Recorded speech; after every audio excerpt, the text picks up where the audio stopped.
po ba itong ECCD, Mr. President? It's Early Childhood Care Development Council, Your Honor, Mr. President. Early Childhood Care Development. Care Development. Hindi po ba sa DSW dito, Mr. President? Sa inyo na po ba ito? Bakit po napunta kayo sa pag-aalaga ng mga bata? Hindi po bang inaalagaan nyo mga pulis at saka mga bumbero? Bakit po pati bata ang inaalagaan nyo na? Baka po kayo Your Honor, Mr. President, tama po kayo. Dati po ay that was before under DSWD. But since most of the daycare centers are in the LGUs, barangay halls, no, may mga sa barangay halls, so it was transferred to the DILG supervision, Mr. President. Nakabuti po ito, Mr. President. Meron po tayong may bibigay ng mga datos o pangyayari na mula po sa DSWD ay kayo na po ang kumupkup dito sa responsibilidad na ito, Mr. President.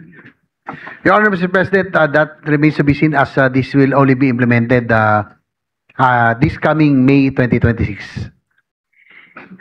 Ang alam ko po itong ECCD, Mr. President, sa DepEd po ito eh. Co-chair po ang DILG and the DepEd, Mr. President. So sa mga tweet po sa pag-aalaga po ng dalawang ahensya, DepEd at DSWD, minabuti po nilang ibigay na lang po sa inyo, Mr. President. Tinanggap naman po ninyo ng buong puso, Mr. President. Your Honor, Mr. President, it will be DepEd, yes, DepEd and DILG, since it is stipulated now under the law, under an RA 12199. So, co-chair po talaga ang DILG and DepEd tungkol po sa ECCD, Mr. President. Mr. President, meron pong special provision ngayon doon sa reimbursement ng expenses na kanilang ginasta sa anti-smuggling and economic subversion operations. Bakit po, Mr. President? Why is there a need for reimbursement of expenses, specifically for anti-smuggling and economic subversion operations? Hindi po ba ito'y parte na rin ng inyong ahensya sa usual operations with corresponding budget allocations?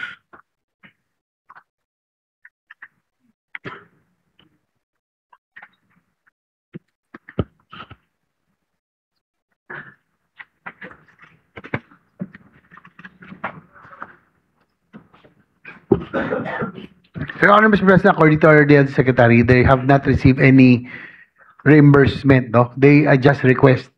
Malaki kasi ang performance na PNP sa anti-smuggling na cigarettes at negosyo pa. So, nag-aantay ng... Your Honor, Mr. President, they are also, to add that they are requesting for additional funding because the PNP plays an important role in the anti-agriculture smuggling, anti-agriculture economic sabotage, especially when it comes to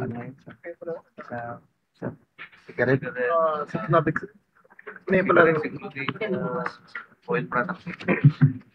ito po, in the oil and agricultural products. there's oil and agricultural products and even cigarettes.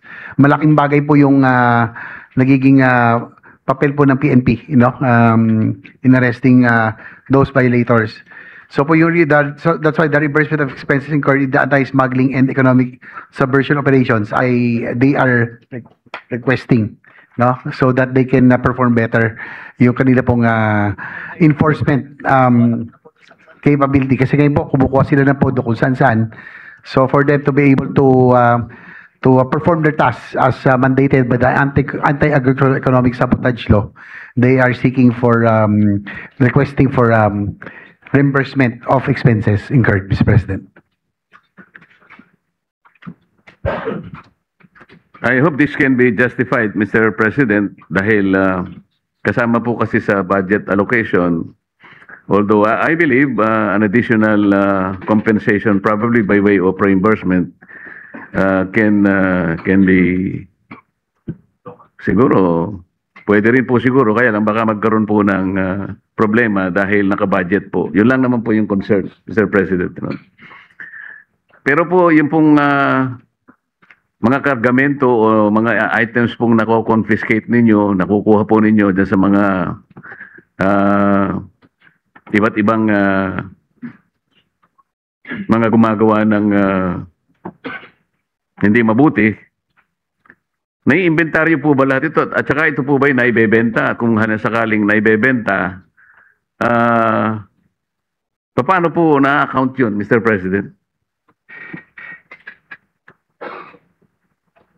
At saka legal po ba yung ibebenta po? Sapagkat confiscated items, so mga illegal po yun eh. Yes, Your Honor, Mr. President, those that are seized, no, are turned over to the court, and the court, it's the court's discretion and disposal, Your Honor, Mr. President.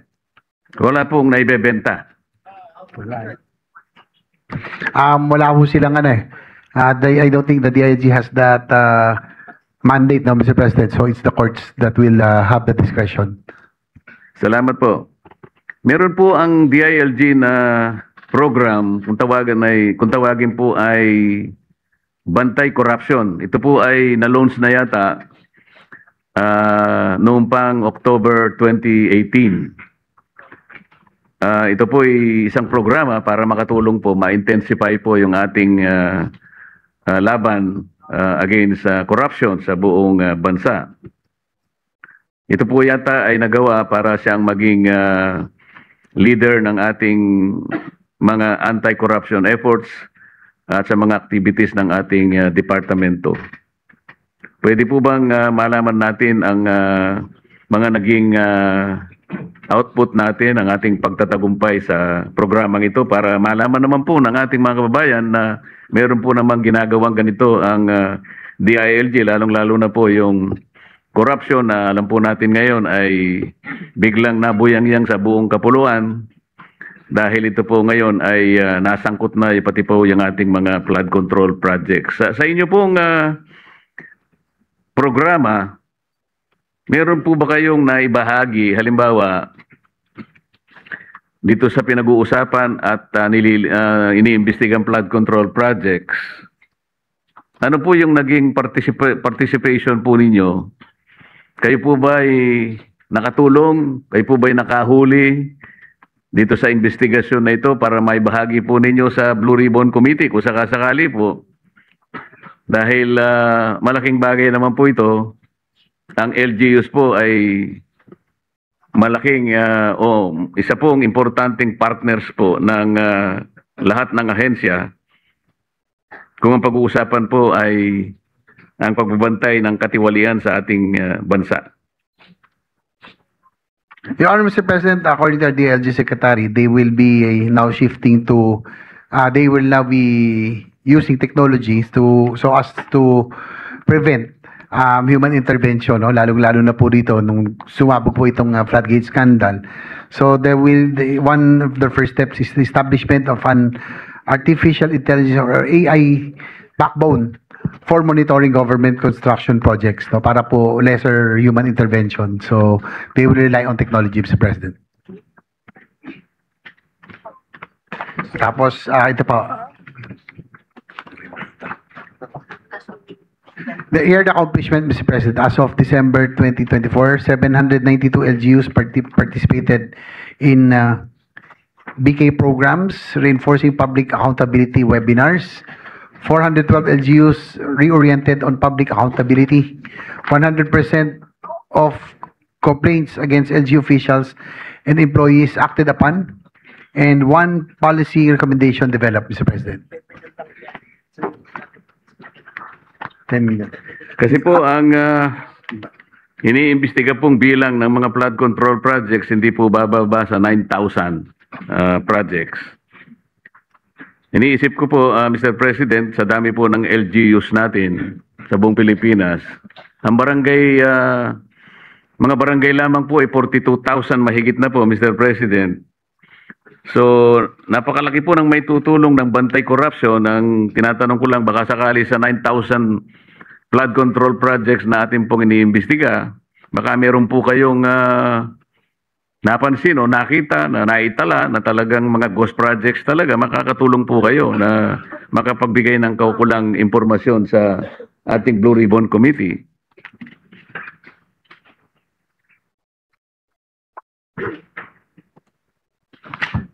Nasaan na yung application na tinitingnan natin ganito na binayaran?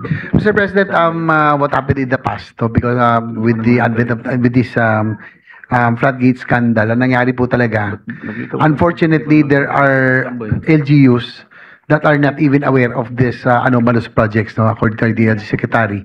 Ito nga po yung napag-usapan natin ditong sa Gasa na talagang isinaksak na lang. So now with all of this, the reforms that we will be introducing this time around by requiring at least a sanggunian resolution or request from the sanggunian or RDC, from the RDC, dapat may RDC approval na po according to master plan, so that yung pong existence or having anomalous projects will be prevented, Your Honor, Mr. President. So we will be having a lot of safeguards, no, as a result of this flooding scandal, Your Honor, Mr. President. Pero ang ano po ng DLG is really to turn to technology this time again so as not to depend on human intervention para po maging AI driven. So ito po yung kanilang proposal, Mr. President.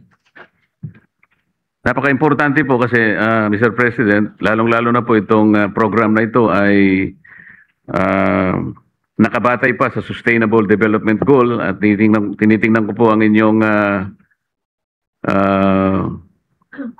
programa at ang DILG outcome framework pa nga po ay promoting accountable, transparent, participative, and effective local governance. Kaya iniisip ko po, napaka-effective ng programa na ito at tinakala ko po na dahil sa effectiveness na ito, na sana'y nakabahagi man lang kayo doon sa ginagawa ngayon ng ating pamahalaan na talagang usigin natin kung sino man ang talagang pinag-ugatan ng lahat ng ito. At ang inyong programa po ay isa sa makakatulong na maging partner po ng Blue Ribbon Committee, Mr. President. Tungkol naman po sa ating kapulisan, sa kagustuhan po nating maging effective sila, gusto po naming malaman, on the average, is the monthly budget allocation for the MOOE ng bawat isang istasyon ng pulis. Magkano po kaya on the average ang kanilang MOOE, Mr. President?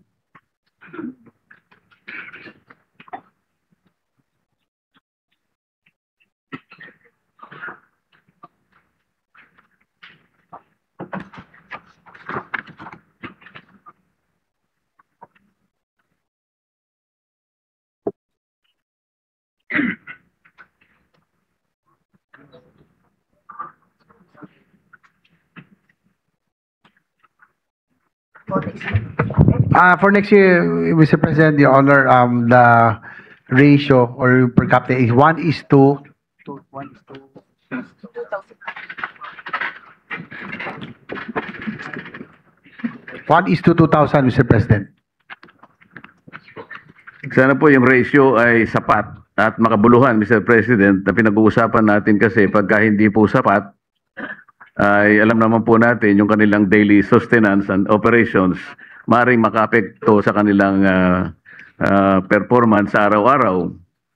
Maaaring ito po ay magdulot pa ng mababang accomplishment at maaaring matukso pa ang ilan sa kanila, kung hindi man lahat, sa mga illegal na transaction. Kaya importante po na nakasasapat po yung pangsustina po sa kanila sa araw-araw. Increasing their salaries and benefits alone will not result in better performance. It must be accompanied, Mr. President, by adequate and reasonable support in their daily operational needs. Kung tama po ako, ay paki-confirm nyo lang, Mr. President. Honor, Mr. President, actually, just to set it straight, yung current MOE pala is 1,660. And for 2026 net, it will increase to 2,000. So, nadagdagan po natin ng kaunti, no? Ng 340 MOE, Mr. President.